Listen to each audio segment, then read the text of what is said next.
Obi Kubana is actually a very smart man, not just in the way he spends money, but in the way he studies his environment, reads opportunities, and plays a system many complain about, but few understand. Today, his name commands attention in Nigeria's nightlife, hospitality, and business circles. Yet, his rise was anything but guaranteed. With a degree in political science from University of Nigeria Nsukka, he entered adulthood with ambition but not with a silver spoon. This documentary explores how, amid Nigeria's systemic dysfunctions, economic challenges, and informal norms, Obi Kubana built an empire that many call flashy, controversial, and audacious. After his NYSC in Abuja in 1999, Obi Kubana tried to find his footing in a job market known for its harshness. Instead of giving up, he gravitated toward real estate and interior decoration contracts, tough seen by many as hustle space for young graduates. His first major turning point came when he secured a contract to furnish a house. The client, impressed by the work, gave him 500,000 naira, in addition to a profit of over 600,000 naira. That marked his first real money, 1.1 million naira. With that money, instead of resting, he reinvested. He bought a Mercedes V-Boot, a visible symbol of success as at then, and used the momentum to launch a garden beer parlor / relaxation garden business in Abuja. But this business, like many ventures in Nigeria, was hit by instability. In this case, the closure by the relevant authorities. Instead of folding, Obi adapted. He took the lessons, retooled, and re-entered the markets, this time in entertainment. In 2006, Obi Kubana launched Ibiza Club, his first nightclub. At the time, Abuja had few premium nightlife spots, and demand among elites and upwardly mobile youths was rising. Obi Kubana recognized the gap and immediately filled it. 3 years later, in 2009, he expanded, opening Kubana Club in Imo State. That second success laid the groundwork for what would become the sprawling Kubana Group. Because Nigeria's regulatory oversight around nightlife, hospitality, zoning, licensing, especially outside major regulated urban hotels, has long been patchy, entrepreneurs with capital and connections could exploit the system. Obi Kubana's gamble leveraged that gray zone, providing high-end services to elites willing to pay, while bypassing the red tape that would stifle such ventures in more regulated economies. The result? Clubs and lounges that raked in millions of naira weekly from VIP bookings, events, bottle service culture, and the appetite for nightlife among Nigeria's rising urban class. What started as one club soon evolved into a full hospitality and lifestyle brand. The Kubana Group today spans nightclubs, lounges, hotels, and real estate, with footprints in Abuja, Lagos, Owerri, Enugu, and beyond. Beyond nightlife, Obi Kubana branched out. He invested in real estate with luxury accommodations, event halls, and hotel-style suites. This diversification reflects a savvy understanding of wealth preservation, especially in a country where physical assets often outlast volatile incomes. In 2022, he launched Odogu Bitters, a herbal alcoholic beverage.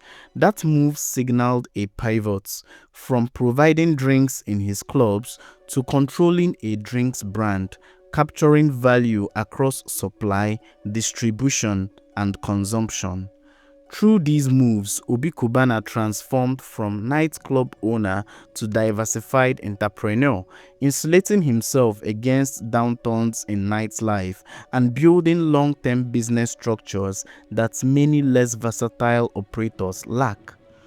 A big part of Obi Kubana's success lies not just in business acumen, but in understanding and exploiting the informal economy and social norms that shape opportunity in Nigeria. In a country where access to formal capital, bank loans, and institutional support is limited or fraught with bureaucracy, personal relationships, trust networks, and informal deals often matter more than paperwork. Obi Kubana's early real estate hustle, doing a house furnishing job, getting a thank you gift from a client instead of a rigid contract, shows how informal dynamics can yield real capital. That first 500,000 naira gift was not from a structured salary, but from trust, goodwill, and direct payments, a common method of real economy transactions where the formal sector fails.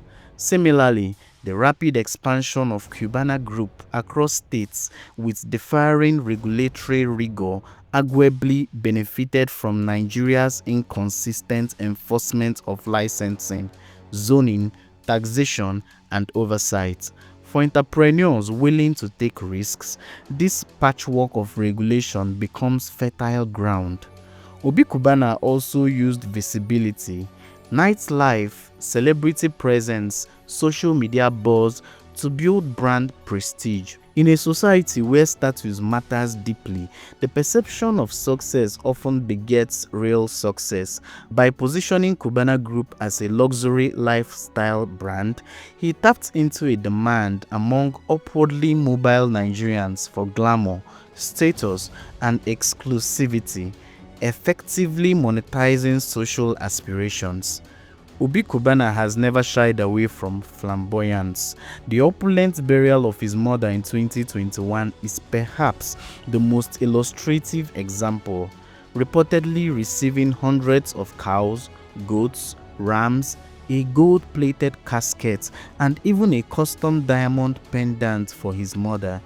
The event triggered nationwide shock, admiration, and of course, criticism. That display did more than honor a parent. It served as a powerful public relations moment, giving many Nigerians who had never heard his name before a dramatic introduction to who he is. In a society where wealth is often equated with success, that spectacle converted social capital into brand leverage. Through such shows, Obi turned criticism and controversy into free publicity. Every rumor or raised eyebrow only amplified his name, ensuring that Kubana remained not just a business entity, but a cultural symbol. Of course, with fame and wealth come critics. Some argue flashy businessmen like Obi Kubana of too much show-off, suspicion of illicit dealings, or moral decay, but Obi Kubana often counters such narratives head-on. He publicly stated that he made his first million legitimately through real estate hustle and hard work, asserting that not all success in Nigeria comes through illegal means. His narrative taps into a broader sentiment. In a country where formal employment offers little return, many young Nigerians believe success must come through grinding, risk-taking, and making smart moves. Obi's story resonates because it mirrors that grind, even if amplified. By investing in diversified businesses, hospitality, real estate, beverage, and openly courting visibility, he positioned himself as a legitimate mogul, not a shady figure. That moves him ahead of many peers who stay hidden. Today, the Kubana Group is one of Nigeria's most visible entertainment and hospitality conglomerates. Obi Kubana's estimated net worth is frequently cited around 96 million US dollars. He employs thousands across clubs, hotels, and related businesses, giving jobs where formal sector employment is scarce. But his rise also raises questions about the gaps that make such outsmarting possible. Weak regulation of nightlife and hospitality, limited access to formal credits and capital, a large informal economy, and social tolerance or admiration for flashy wealth. In a well-regulated economy, a first business failure like his garden parlor might shut him down, but in Nigeria's fluid economic environment where enforcement is uneven, ambitious entrepreneurs like Obi Kubana can rebound. His story shows that in a broken system, savvy players who understand both business and the informal rules can exploit loopholes, bend norms, and build empires. But it also forces a reflection. Is that kind of wealth building sustainable or healthy for society in the long run? Obi Kubana's journey from a young copper in Abuja to founder of a nightlife hospitality empire is often framed as a rags to riches tale. But dig deeper and it becomes a story not just about one man's ambition, but about how Nigeria's structural problems, informal economy, and regulatory gaps can intentionally or unintentionally create fertile ground for flashy success. He didn't just build clubs, he built a brand. He didn't just buy property, he diversified.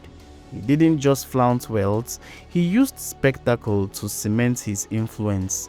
In that sense, he didn't merely survive Nigeria's system, he adapted, navigated, and exploited it to create something that few could.